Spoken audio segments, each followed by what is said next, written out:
I'd been out to a supper club with Maria Parsheva, my girlfriend. It's a Friday night in New York City around 11:30. We boarded the train on Canal Street, on the last car in the queue. It happened aboard the Q train at 11:30 on Friday night.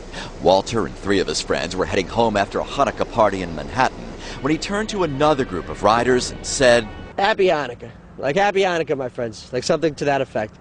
And almost immediately, you see the look in this guy's face, like I've called his mother something, like I've said something to him that like rubs him the wrong way.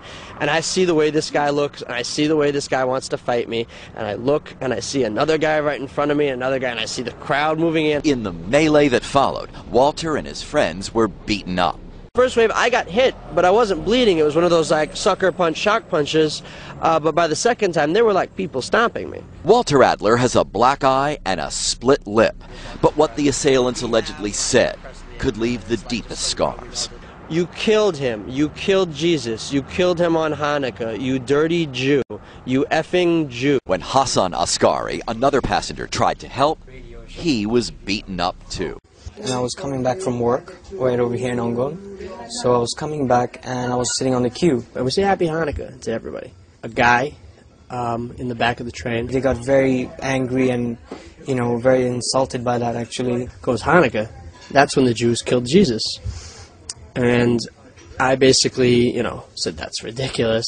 I'm not one to start crap with people on the train and on the street, but I'm going to stand up for Hebrew people.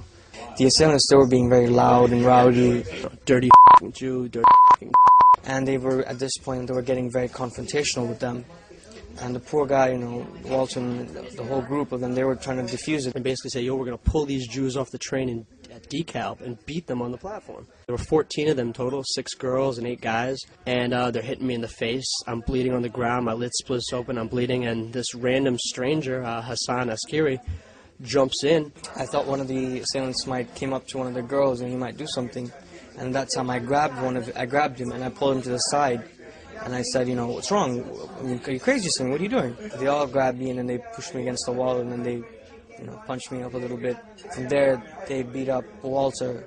They punched him and, they beat him down pretty bad. It was really bad to see what happened. Hassan's the only person to try and help us at all.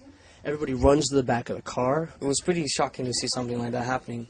Usually you don't expect something like that to go on in the train. Here we have freedom of speech and freedom of religion, and what I've seen this Friday night is just put my spirits down.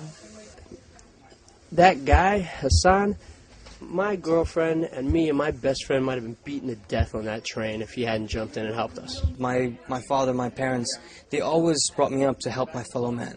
There's no question about whether I did anything special or not. What I did should be the norm for anyone. And in Islam, it teaches you to be, helpful to your fellow man, to be kind, courteous. No one else helped us except Hassan.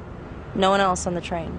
A Muslim American saved us when our own people were on the train and didn't do anything, and when everyone else's people were on the train doing anything. Someone who in the media often gets painted as the enemy of Israel and the Jews, this is a Bangladeshi Sunni Muslim. This is someone that jumped in, he knew we were Jews to help us. Hopefully this will reach a lot of people and it will change the way people view each other. It will change the way people act toward one another.